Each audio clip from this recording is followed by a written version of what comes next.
네, 하나님 말씀은 에스겔 37장입니다.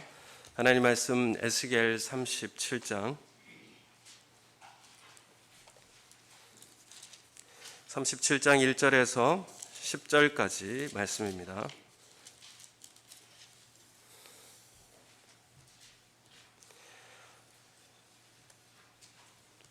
우리 한 절씩 교독함으로 읽도록 하겠습니다. 37장 1절부터 10절까지 우리 한 절씩 교독해서 읽도록 하겠습니다. 여호와께서 권능으로 내게 임하시고 그의 영으로 나를 데리고 가서 골짜기 가운데 두셨는데 거기 뼈가 가득하더라.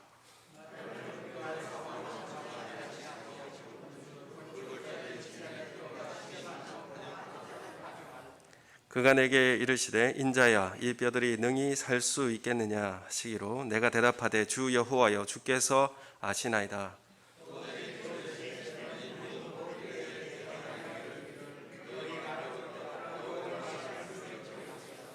주 여호와께서 이 뼈들에게 이같이 말씀하시기를 내가 생기를 너희에게 들어가게 하리니 너희가 살아나리라.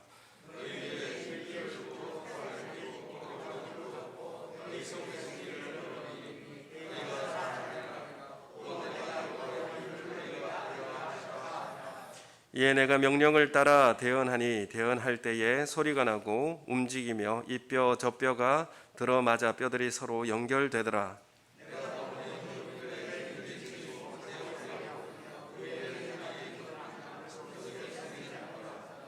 또 내게 이르시되 인자야 너는 생기를 향하여 대언하라. 생기에게 대언하여 이르기를 주 여호와께서 이같이 말씀하시기를 생기야 사방에서부터 와서 이 죽음을 당한 자에게 붙어서 살아나게 하라 하셨다 하라. 이에 내가 그 명령대로 대언하였더니 생기가 그들에게 들어가매 그들이 곧 살아나서 일어나 서는데 극히 큰 군대더라. 아멘. 반갑습니다. 우리 앞뒤 좌우에 계신 분 우리 같이 인사하겠습니다. 사랑합니다. 축복합니다. 감사합니다. 우리 가정에 계신 분도 함께 인사하며 예배 드리는 시간 되기를 원합니다. 오늘은 성령 강림 주일입니다. 성령 하나님께서 이 땅에 역사적으로 임하신 그 날을 우리가 기념하고 또 어떤 면으로 성령 강림 주일은 교회의 생일입니다. 성령이 강림하심으로 인해서 지상의 교회가 세워졌기 때문에 성령 강림절은 교회의 생일이다 이렇게 말씀드릴 수가 있습니다. 여러분은 성령의 충만함을 소유하고 계십니까? 또 성령의 인도하심을 따라 살아가고 계십니까? 또 성령의 음성을 듣고 계십니까? 이게 우리에게 질문해야 될 내용이고 항상 우리에겐 중요한 문제로 남고 있습니다. 왜냐하면 하나님께서 우리와 영원히 함께 하시기를 약속해 주셨고 또 우리를 보호하시고 지켜주시겠다고 한 약속의 그 증표가 보혜사 성령님을 우리 가운데 보내주시겠다라는 것이었습니다. 우리 예수 그리스도를 주로 고백할 때에 성령 안에 우리 가운데 마음 가운데 내주하십니다. 그리고 성령 하나님의 인도하심을 또 따라서 살아가는 우리의 삶이 펼쳐지게 되는 것입니다. 근데 오늘 이 시대에 우리의 삶을 돌아보면 모두 다 목말라 하는 것을 우리가 보게 됩니다. 물이 없어서 목마른 게 아니라 이 갈증의 뿌리가 어디서 오는가 하면 하나님으로부터 멀리 떠나 있으면 우리에게 생겨지는 증상입니다. 하나님과 관계가 멀어지고 하나님과의 교제가 이루어지지 않고 하나님과의 예배가 동떨어졌을 때에 드려지지 못할 때에 감사의 우리의 고백이 사라졌을 때에 우리에게 찾아오는 증상이 바로 영혼의 목마름이 찾아오게 되는 것입니다. 마음에 하나님이 계시지 않기 때문에 끊임없이 갈증이 생기는 것입니다. 갈증이 생기면 어떻게 해야 됩니까? 계속 물을 마셔야 되지 않습니까? 그런데 더 큰 문제는 우리가 목마르다는 것을 인정하지 않는 것이죠. 내가 하나님을 멀리했기 때문에 이런 갈증이 생긴다라는 것을 인정하지 않습니다. 그만큼 우리가 본질적으로 타락하고 부패했다라는 것을 말씀하고 있는 것입니다.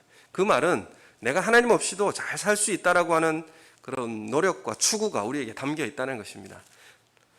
그래서 이 갈증을 해결할 물이 필요합니다. 사실 이 시대는 기도가 말라 있고 또 말씀도 메마른 시대가 되어 있습니다.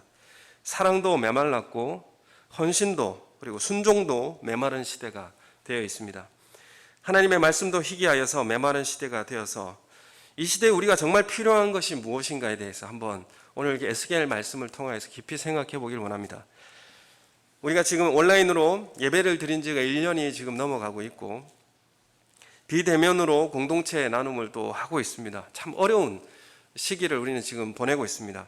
지금도 우리는 이 시대가 불편하고 당황스러운 시간을 사실 보내고 있습니다.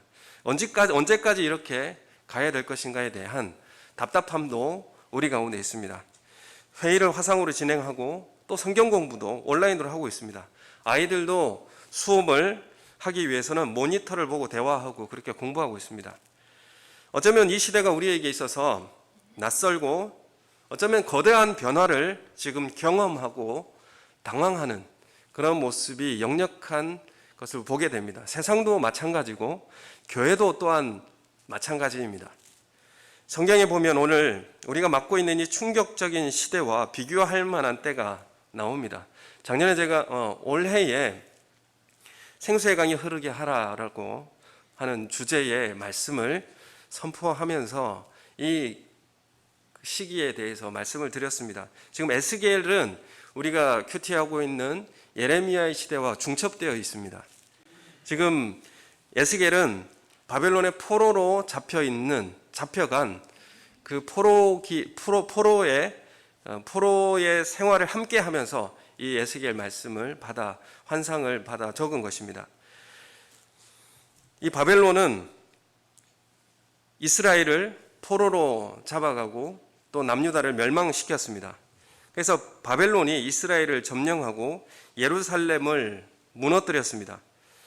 그때에 이스라엘에게 있어서는 가장 큰 충격을 경험하게 되었습니다.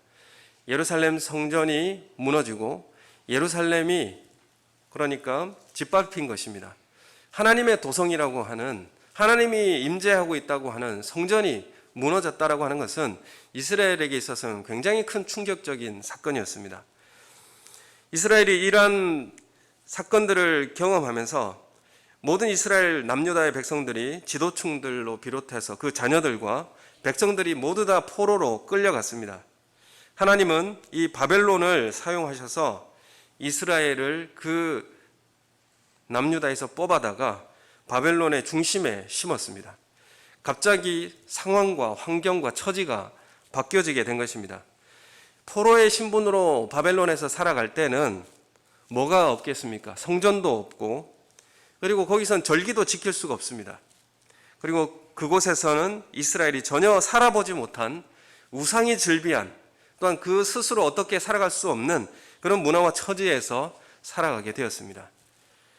이스라엘 백성도 얼마나 당황하겠습니까? 갑자기 닥쳐온 이 재난과 또 어려움에 어찌할 바를 몰랐습니다. 지금도 우리가 겪는 이 상황도 기간과 이 시간과 공간이 무너진 것과 같습니다. 주일 아침 11시라고 하는 이 예배의 시간도 예배당이라고 하는 이 공간도 사실은 의미가 없어진 그 시대를 지금 살고 있지 않습니까? 이런 시간과 공간에 대한 제약이 무너져서 다른 형태의 모습으로 우리는 하나님 앞에 지금 서 있게 됩니다. 이스라엘이 겪는 것을 보면 지금 성전이 무너져서 성전이라고 하는 그 공간이 사라졌고 그리고 그 공간이 없어지니까 무엇도 없어졌냐면 제사도 사라져 버렸습니다. 지금 우리가 이 교회 공간이라고 하는 것과 주일이라고 하는 의식이 희미해지는 것과 마찬가지입니다. 지금 1년이 넘게 이렇게 주일 예배나 또한 이런 모임을 교제라든지 소그룹 모임 이런 것들이 점차적으로 희미해지는 것을 우리가 경험하게 되지 않습니까? 여러분 예배의 시간이 우리가 주일날 예배는 사실 아침에 일어날 때부터 주일이 시작이 되는 것입니다. 어떻게 씻고 어떻게 준비하고 어떻게 교회에 나오는지 거기에서부터 주일이 시작되는데 지금 우리는 바로 일어나서 모니터를 켜면 예배를 드리는 그런 시대가 되었고 그 시간도 내가 철저히 기억하고 지키지 않으면 사실 예배드리기 어려운 그런 시대가 와서 이 주일이라고 하는 개념이 내 삶 속에 주일이면 일어나서 일찍 준비해서 교회에 나가는 이런 삶이 정착이 되어 있다가 그것이 지금 희미해져 버리는, 그래서 주일에 대한 그 시간의 개념도 지금 우리에게는 희미해져 가고 있습니다.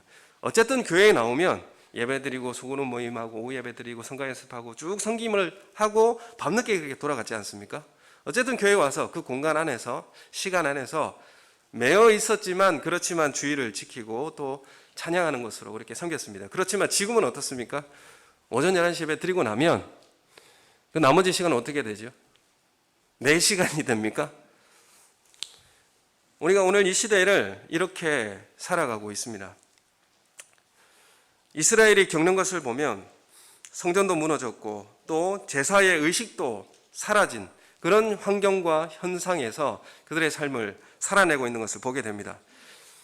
이런 상황에서 하나님은 이 이스라엘에게 왜 이런 처방을 하셨을까? 왜 바벨론의 포로라고 하는 이런 상황을 이스라엘에게, 남유다에게 허락하셨을까에 대해서 우리가 확인하게 됩니다.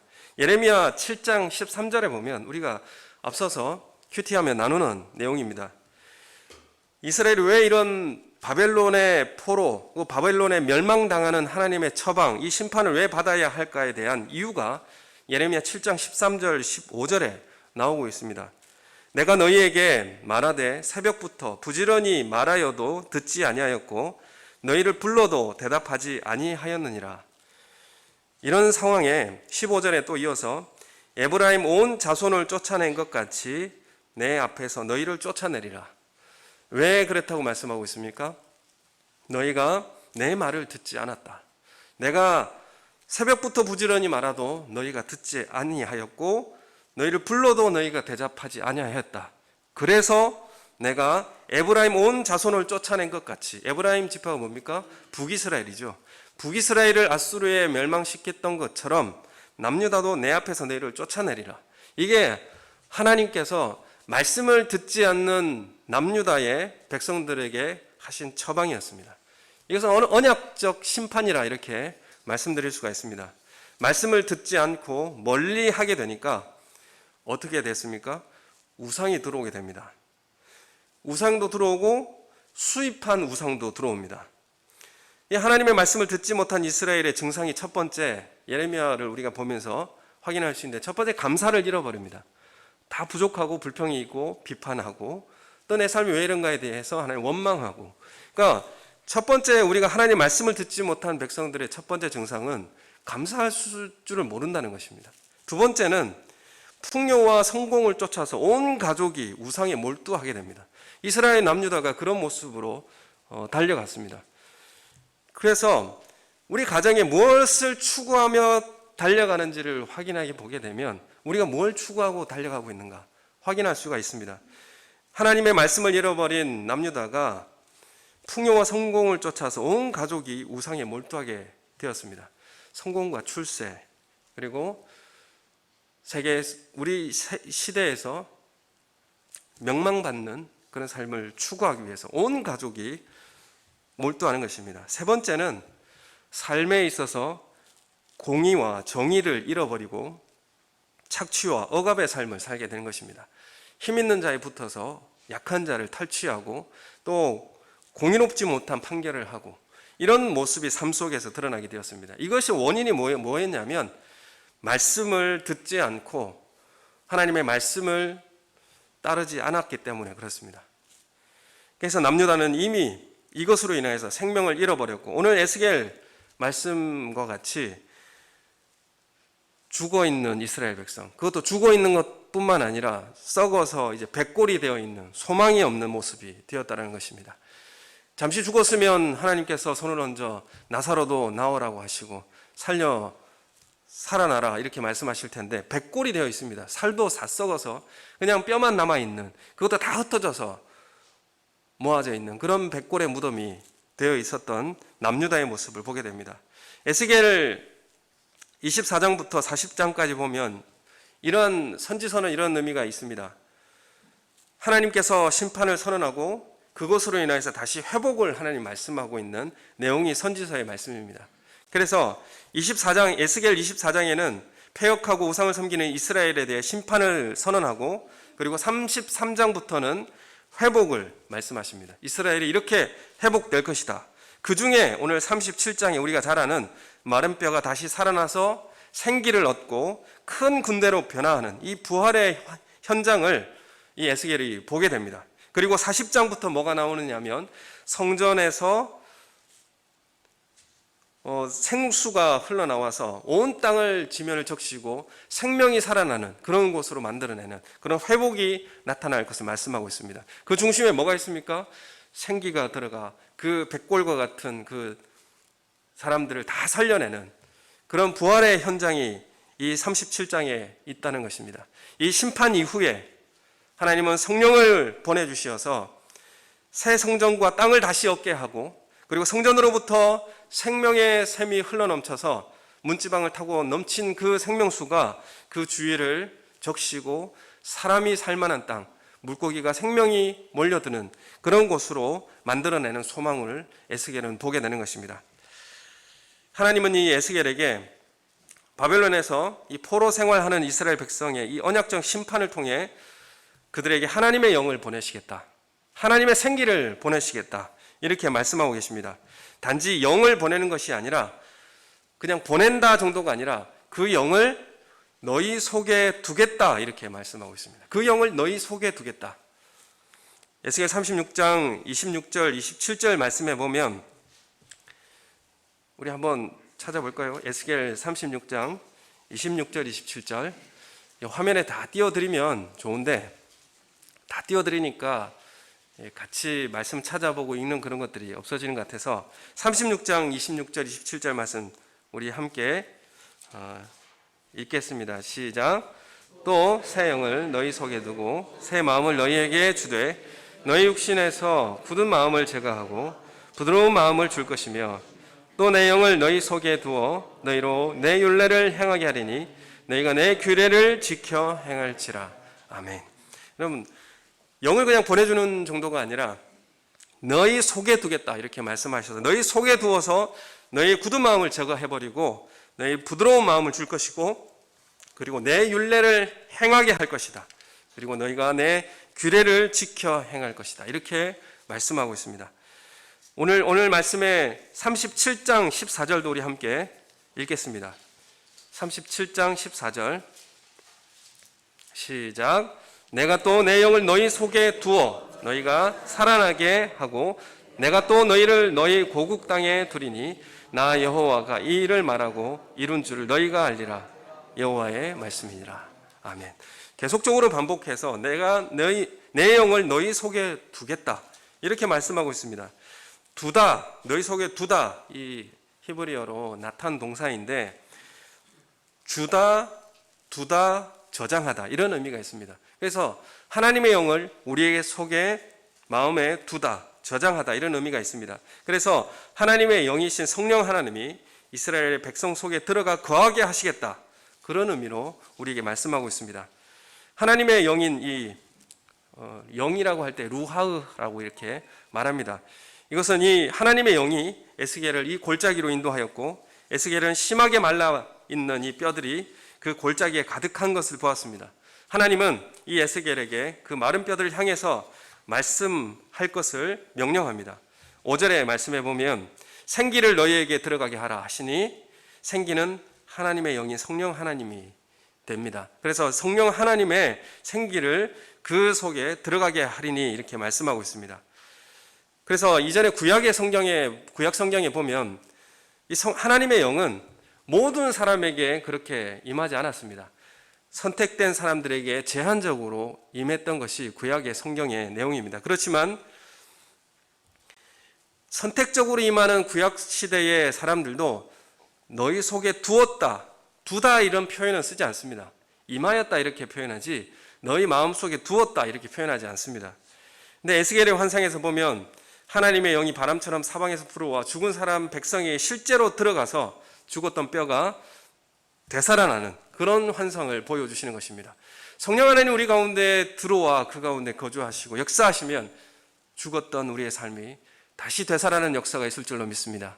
우리의 죽어가던 우리의 삶의 현장도 성령 하나님의 역사가 임하시면, 들어오시면, 역사하시면 다시 회복될 줄로 믿습니다.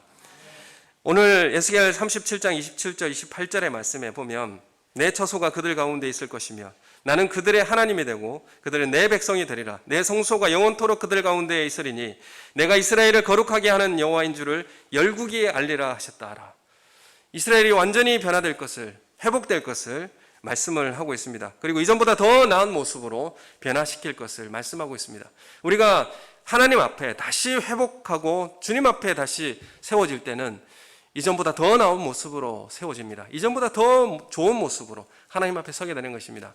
우리가 성령 하나님의 충만함을 받고 성령이 이미 우리 가운데 와 계시고 역사하고 계십니다. 하나님 역사가 우리 내면에부터 일어나서 우리 삶을 변화시키는 생명의 역사가 드러나는 그런 삶을 살아내는 우리 교회와 우리 성도님들 되시기를 예수님의 이름으로 소원합니다. 요엘은 마지막 때에 하나님 자신의 영을 모든 육체에게 부어주실 것을 예언했습니다. 모든 육체에게 자신의 영을 넣어주실 것을 예언한 것인데 사도행전 2장의 다락방 사건에서 성령의 임재 가운데서 그것이 성취된 것입니다. 그래서 성령이 그들에게 충만히 내면에 채워지자 충만하다 이런 의미는 성령이 충만하다는 것은 부어서 넘치는 것입니다. 부어서 넘쳐질 정도로 채워질 때에 그 120명의 성도들은 예수 그리스도의 복음을 증거하기 시작했습니다. 그들이 다 죽어가던 시체 같았습니다. 마른 뼈와 같았고 생명이 없어 보였습니다. 에스겔이 보았던 그 큰 군대가 예루살렘 다락방에서 일어난 것입니다. 성령의 역사가 임하고 또 성령의 충만함이 그 가운데 역사하게 된다면 우리는 큰 군대가 되어서 하나님의 역사를 이루는 그런 삶을 살아가게 되는 것입니다. 성도 여러분, 여러분 성령 하나님을 경험하셨습니까? 여러분 성령 충만을 유지하고 계십니까? 성령 하나님께서 우리 안에 계시다는 사실을 여러분 어떻게 알고 계십니까? 어떻게 그것을 추구하고 충만함으로 여러분 나아가고 계십니까? 옛날 시골에 수염을 길게 기르고 다니는 할아버지 한 분이 계셨다고 하는데 그 동네에 사는 한 꼬마가 할아버지를 볼 때마다 궁금한 점이 있었습니다. 어느 날 할아버지를 만나서 이렇게 물어봤습니다. 할아버지, 밤에 주무실 때 그 수염을 이불 속에 넣고 주무십니까? 아니면 이불 밖으로 내놓고 주무십니까? 이런 질문을 할아버지가 받고 금방 대답할 수가 없었습니다. 왜냐하면 이제껏 그런 생각을 한 번도 해본 적이 없었기 때문에 그렇습니다. 그래서 그 아이에게 얘야 미안하다, 나도 미처 생각을 못한 일인데 오늘 밤에 한번 자보고 대답해 줄게 하고 그냥 돌려보냈습니다. 그리고 밤이 되어서 잠자리에 누웠는데 이불 속에 이 수염을 넣고 자자니 답답하고 이불 밖으로 이 수염을 내놓고 자자니 이상하고 해서 밤새도록 수염을 내놓다가 넣어놨다가 이렇게 씨름하다가 이렇게 잠이 들었다고 합니다. 30년 동안 이렇게 수염을 기르고 다닌 것이었지만 잘 때 이것이 이불 속에 있었는지 이불 밖에 있었는지 미처 생각을 안 하고 있다가 이것을 의식하자 그렇게 불편하다라는 것이죠. 이게 넣어놓고 잤나 빼놓고 잤나 이게 이제 불편하다라는 것입니다. 왜 이야기를 하느냐 하면 우리가 오랫동안 30년 이상 교회를 다녔더라고 하더라도 모든 사람이 그런 것은 아니지만 내가 성령을 받았는지 내 성령의 충만함을 경험했는지 성령 하나님이 내 안에 계시는지 내 밖에 계시는지 선뜻 자신 있게 대답하지 못하시는 분들이 있을 수 있다는 것이죠. 의식을 안 하고 있었으니까. 이전에는 그런 생각을 안 하고 살았는데 이걸 한번 생각해 보려고 하니까 이게 내 안에 계시는지 내 밖에 계시는지 아직 잘 모를 때가 있다라는 것입니다. 성령 하나님께서 오셔서 하시는 일은 무엇인가? 성령 하나님이 내 안에 계시다고 한다는 것은 내가 예수 그리스도를 주로 시인한다는 것을 고백할 때 내 안에 성령 하나님께서 역사하고 계시는구나 이렇게 믿으시면 됩니다. 그리고 예수님이 말씀하시고 보여주신 것을 모든 것을 가르치고 또 기억나게 하십니다. 성령 하나님은 예수님의 말씀을 들을 때에 생각이 나고 이해되게 하십니다. 그래서 말씀을 들으면 그렇구나 내가 배워보지 못했는데 이해가 되는 거예요. 말씀이 이해가 되고 은혜가 되고 가슴이 뜨거워지는 것입니다. 그것은 내가 확인한 것이 아니라 성령 하나님이 여러분 안에서 가르치시고 생각나게 하셨기 때문에 그렇습니다. 그래서 성령 하나님이 여러분 안에 계시는 것입니다. 요한복음 16장 9절에는 죄에 대하여라 함은 그들이 나를 믿지 아니하며 이렇게 말씀하고 있습니다. 성령 하나님께서 우리의 마음을 열어주시고 말씀을 듣게 하시면 우리는 내가 죄인이라는 것을 확인하게 됩니다. 내가 죄인인 것을 확인하게 되면 성령 하나님께서 나에게 가르쳐 주시고 역사하고 계시는구나, 그렇게 깨달으시면 됩니다. 나를 위해서 세상에 오셔서 십자가에 죽으시고 사흘 만에 부활하신 예수 그리스도가 나의 구원자임을 믿지 않고 있다가 마음에 닫았다는 것을 가책을 받게 되는 것이죠. 그건 가책을 받는 것, 죄인됨을 성령 하나님께서 우리에게 깨닫게 해주시는 것입니다. 그래서 내가 큰 죄를 범하게 되었구나라고 깨닫게 되는 것입니다. 이런 것들은 성령 하나님께서 하시는 일입니다. 그래서 내가 예수를 나의 주로 고백하고 내 입술로 고백을 하고, 그리고 이 주님의 말씀이 기억나고 생각나고 이해되는 것도 성령 하나님께서 내 안에서 알게 하시고 역사하시는 것입니다. 그리고 내가 죄를 깨닫고 내가 잘못했구나, 이런 것을 확인하는 것도 성령 하나님께서 내 안에서 말씀하시는 것입니다. 그래서 우리의 지금 보고 있는 이 눈은 사물을 보기 위해서 무엇이 필요합니까? 우리의 눈은 빛이 필요합니다. 불이 켜져야 우리가 사물을 보지 않습니까? 빛이 있어야 우리는 사물을 확인할 수가 있습니다. 빛이 비추기만 하면 눈을 뜨고 모든 것을 볼 수 있습니다. 그렇지만 마음의 눈은 우리가 스스로 떴다 감았다 하지 못합니다. 우리의 마음의 눈은, 우리가 마음으로 예수 그리스도를 바라보게 하는 그 마음의 눈은 성령 하나님께서 오셔서 열어주어야 우리는 예수 그리스도를 그제서야 보게 되는 것입니다.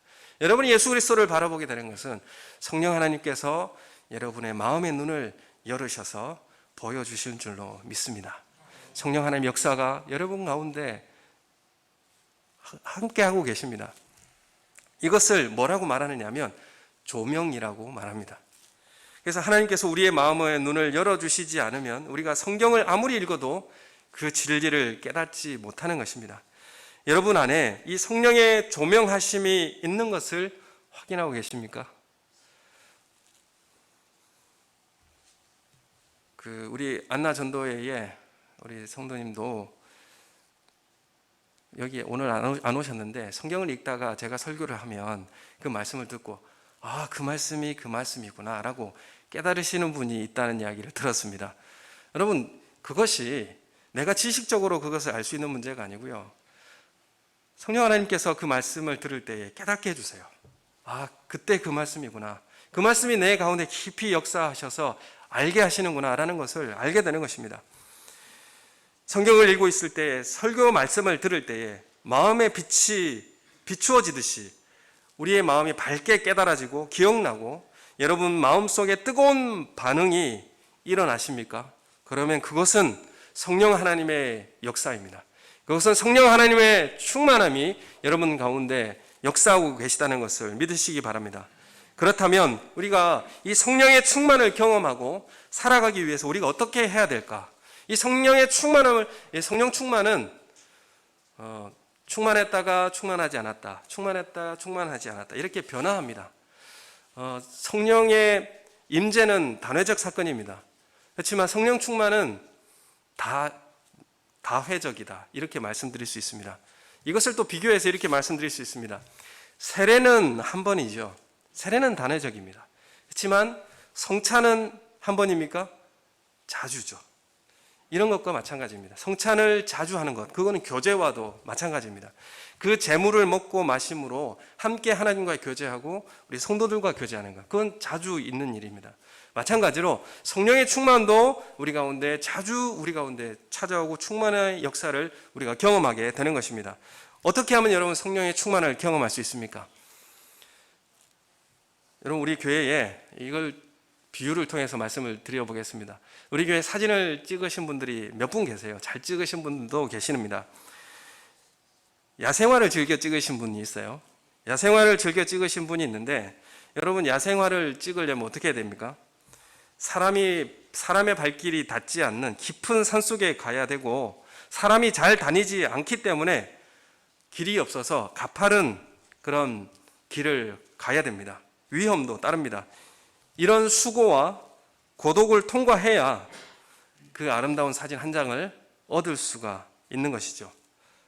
또 한 분은 해가 질 때부터 밤이 될 때까지의 시간 변화를 영상으로 이렇게 담아서 만드신 분의 작품을 제가 또 보았습니다. 저녁이 되고 해가 지니까 한강다리에 불이 들어오면서 변화되는 사진이 이렇게 파노라처럼 쫙 이렇게 펼쳐지는 영상을 제가 보게 되었습니다. 이 사진을 찍기 위해서는 어떻게 해야 됩니까? 먼저 그 자리에 일찍 가서 그 자리를 선점해야 되고, 또 그래서 부지런함이 필요합니다. 또 6시간 이상 한 장소에서 인내심을 가지고 촬영을 해야 그 한 장의 황홀한 장면을 담을 수가 있는 것입니다. 여러분, 마찬가지로 우리가 성령 하나님을 모시고 살고 있지만 이 사진 한 장에 담기는 이 황홀한 은혜는 우리의 태도를 바르게 할 때만 가능합니다.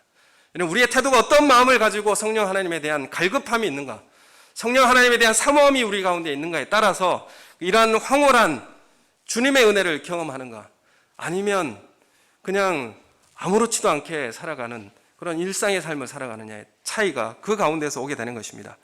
여러분, 우리의 수고와 고독과 인내와 부지런함이 있을 때에 갈망해야 누릴 수 있는 특별한 은혜가 무엇이냐면 성령의 충만함입니다. 여러분, 성령의 충만함을 사모하시길 소원합니다. 그냥 성령 충만은 그냥 가만히 있으면, 자다가 일어나면 그냥 생기는 것이 아닙니다. 하나님 앞에 갈망하고 우리는 하나님의 성령의 충만함을 사모합니다. 정말 소원합니다. 이런 갈급한 마음이 있어야 우리가 성령 하나님의 역사를 경험하고 그 은혜 가운데 살아갈 수 있는 것입니다.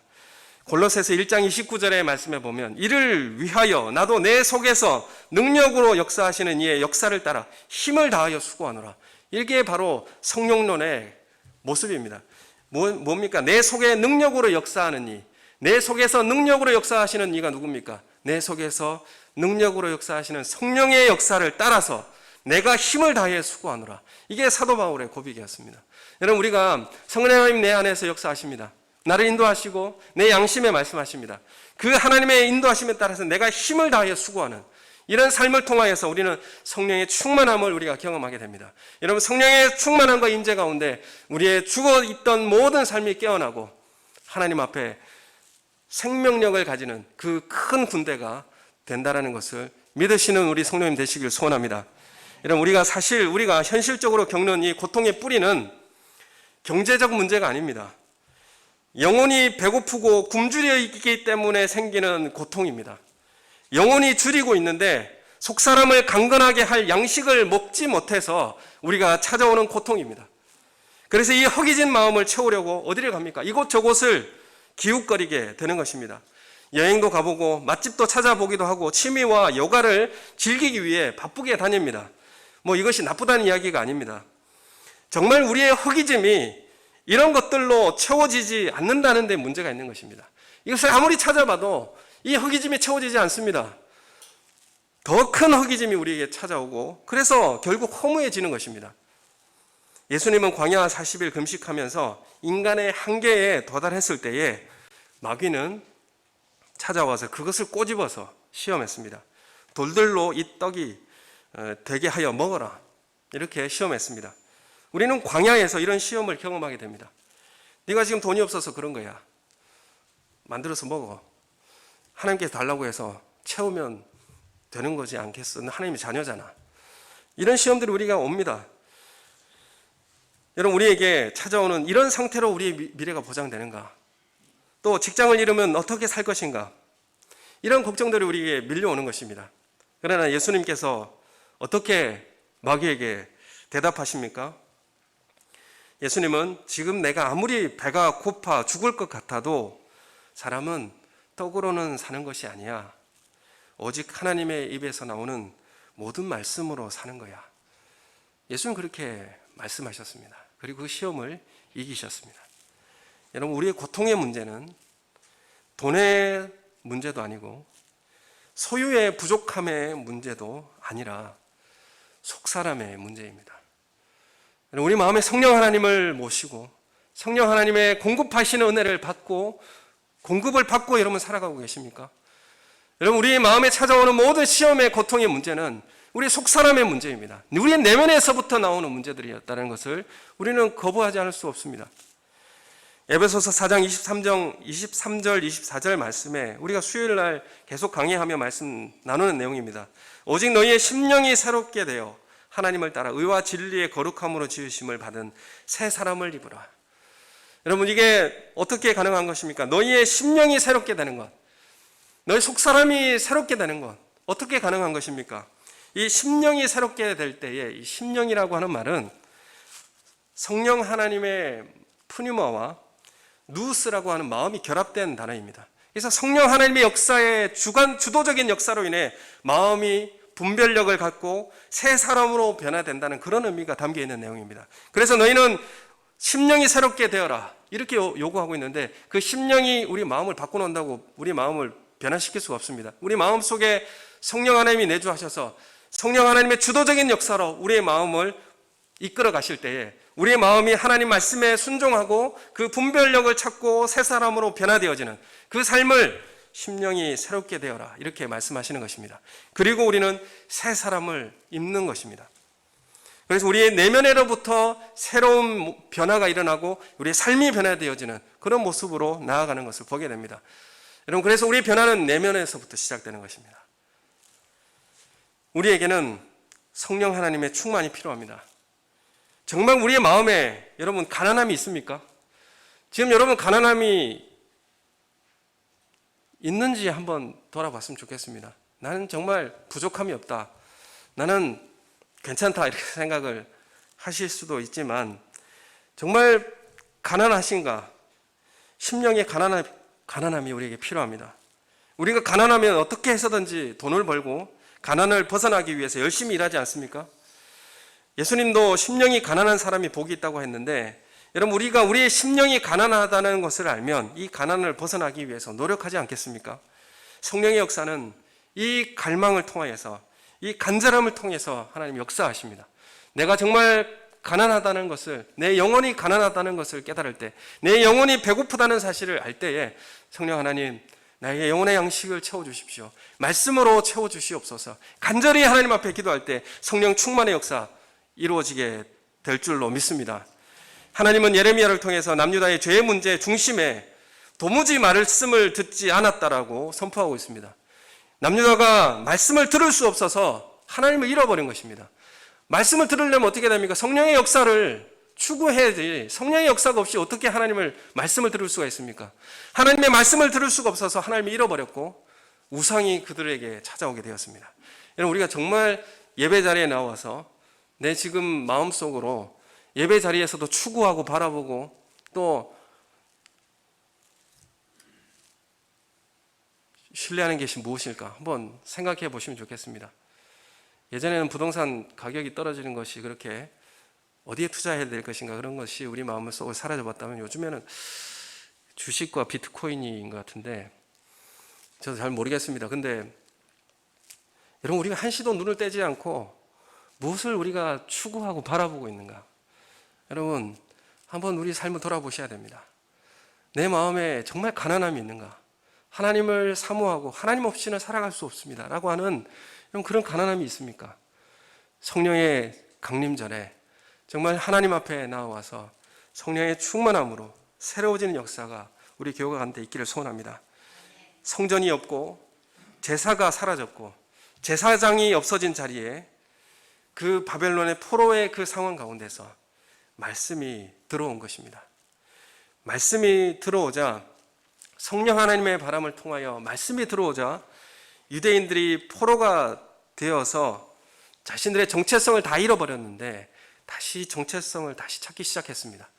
70년의 포로 기간을 이후로 그들이 어떻게 살아야 될 것인가, 또 어떤 삶을 살아야 될 것인가, 귀환한 그 포로 귀한 자들은 다시 새롭게 삶을 시작했습니다. 그 중심에 뭐가 있었느냐 하면 말씀을 들었다라는 데 있습니다. 회당에서 말씀을 보관하고 말씀을 연구하고 가르치는 이 회당 문화가 앞서서 전에도 말씀드렸듯이 이 포로기에 생겨난 것입니다. 포로기를 통하여서 말씀 중심의 공동체를 만들어내었고, 그 말씀은 우리의 정체성, 하나님께서 우리를 부르시고 계시는지에 대해서 확인하게 되었고 그 길을 걸어가게 되었습니다. 여러분, 지금 우리는 바벨론 포로기와 같이 묶여 있는 것 같습니다. 갇혀 있는 것 같습니다. 만날 사람도 만날 수가 없는 그런 시대가 되어 있는 것 같습니다. 우리는 이 시대에 우리의 가정과 삶에 말씀의 초소를 만들고 화석화된 신앙을 깨트려낼 수 있어야 됩니다. 그리고 믿음의 야성을 우리가 다시 소유하여야 합니다. 여러분, 지역과 거리를 초월한 공동체를 만들어내야 합니다. 여러분, 이 시대에 정말 유튜브를 켜고 줌을 켜고 말씀을 듣는 자리에 또 예배를 드리는 자리에 나온다는 것이 얼마나 어렵다는지를 저도 알고 있습니다. 저도 수업을 들을 때 줌을 켜고 수업을 듣고 있는데 그 시간을 맞추기가 참 어렵더라고요. 식사하다 보면 시간이 금방 지나가 버리고 뭐 하다 보면 갑자기 시간이 지나버려요. 그래서 컴퓨터 켜고 빨리 들어간다는 것이 쉽지 않은 것을 잘 알고 있습니다. 여러분, 이 시대에 정말 우리의 가정과 우리의 삶에 말씀으로 인하여서 우리 삶에 화석화된 그 모든 신앙을 깨트려내고 하나님의 말씀으로 채워내는 이 시기를 만들어내셔야 합니다. 여러분, 이 시기에 정말 신앙서적 하나 사서 읽을 수 있는 그런 열정이 여러분 가운데 필요합니다. 여러분, 그런 사모함이 여러분 가운데 있습니까? 여러분, 너무나 분주하고 바쁘지만 이 시대에 말씀을 읽고 또 신앙서적 하나 사서 정말 하나님께서 나에게 허락하신 그 요구, 말씀이 무엇인지를 분별하고 깨달아 알기 위해서 얼마나 노력을 하고 계시는가, 우리 삶을 한번 돌아보시기를 소원합니다. 여러분, 지금 성령의 충만이 그 어느 때보다도 필요한 때입니다. 성령의 충만함이 그 어느 때보다도 필요한 시기입니다. 여러분, 우리 새벽 기도에 함께 참여하셔서 여러분들 함께 예배드리고 기도하시는 우리 성도님들 감사드립니다. 여러분, 우리 교회가 성령 충만 없이는 살아갈 수가 없습니다. 성령의 역사 없이는 어떻게 살 수 있다라고 우리가 자부할 수 있습니까? 여러분, 성령 충만을 소유하시고 또한 그걸 갈급하시고 우리의 성령의 임재하심이 우리 가운데 항상 거하는 그런 교회가 되기를 소원합니다. 여러분, 우리 교회에 우리 삶의 이 포로기를 통해서 신앙의 삶을 변화해 나가는 시도가 필요합니다. 그리고 소그룹과 말씀을 통해서 생수를 마셔야 합니다. 생수를 마시는 것에서 끝나는 것이 아니라 하나님의 성령이 내 안에서, 교회 안에서 생수의 강이 배어서 흐르는 단계로 가셔야 합니다. 여러분, 외면하지 마시고 여러분 말씀의 자리에 나오시고 말씀 앞에 여러분 서시기 원하고 주의 음성을 들으시는 우리 성도님들 되시기 소원합니다. 여러분, 예수 믿는 자는 목마른 사람이 아닙니다. 예수 믿는 사람은 이미 생수를 마시고 그 생수가 내 안에 흘러 넘치는 사람입니다. 예수님께서 누구든지 목마르거든 목마름을 느끼는 사람은 다 내게로 오라, 다 내게로 오라 이렇게 말씀하고 계십니다. 갈증을 느끼는 사람 누구든지 나에게 오라. 여러분, 이 갈증은 말씀이 기갈한 그런 메마름이요, 하나님을 잃어버린 메마름입니다. 주님 앞에 나오셔서 다시 회복하고 그 배에서 생수의 강이 흘러넘치리라고 말씀하신 주님의 음성이 우리 심령 속에 다시 회복되어지는 그런 성령 강림 주일 되시기를 예수님의 이름으로 축원합니다. 우리 함께 기도하겠습니다. 하나님 아버지, 우리에게는 성령 하나님의 역사가 필요합니다. 하나님이 우리의 삶 속에 필요합니다. 주님을 초청하고 주의 말씀을 듣는 자리에 나아갈 수 있게 달라고 우리 다 같이 함께 한 목소리로 기도하겠습니다. 하나님 아버지, 은혜를 감사합니다. 우리의 삶에 정말 주님의 은혜를 사모하고 주님의 성령의 충만함을 사모하는 교회가 되게 하여 주시옵소서. 하나님 아버지, 우리의 태도를 다시 바꾸고 하나님 우리의 마음의 가난함을 다시 한 번 더 돌이켜보며 하나님, 우리가 다 헐벗었고 굶주렸는데 우리는 부유하다고 말하고 있는, 우리는 넉넉하다고 말하고 있는 하나님, 우리의 삶을 다시 돌아보고 주의 성령의 충만함에 다시 아버지 나아가는 역사 있게 해주시옵소서. 매일매일의 주님의 교제와 나눔이 우리 가운데 있게 해주시옵고 하나님, 이 영적 기갈이 아버지 하나님 사라지고 아버지 하나님 주님께서 보내주신 성령의 단비가 우리 마음의 밭에 적셔져서 주의 성령의 생수가 흘러넘치는 귀한 역사가 우리 교회와 가정과 우리 삶을 통해서 흘러넘치게 하여 주시옵소서. 성령 하나님, 우리를 지정하여 주시고 하나님의 말씀 가운데 새롭게 되어지는 은혜를 우리 가운데 허락하여 주시옵소서. 우리에겐 주님의 은혜가 필요하고 주님의 사랑이 우리 가운데 부어지는 것이 필요하고 하나님의 말씀이 우리 가운데 부어지는 것이 필요합니다. 하나님 아버지, 우리 외면하지 마시옵고 성령 하나님, 우리의 삶 속에 주관하여 주시어서 주님 앞에 온전한 모습으로 회복되어지는 삶을 살아갈 수 있도록 하나님 아버지, 이 바벨론의 포로기가 끝날 때에 하나님 다시 하나님의 백성다운 정체성을 다시 회복하고 주의 나라를 위해서 헌신하는 주의 백성이 될 수 있도록 주님께서 큰 군대로 사용하여 주시옵소서. 감사함을 드리오며 예수님 이름으로 기도드립니다. 아멘.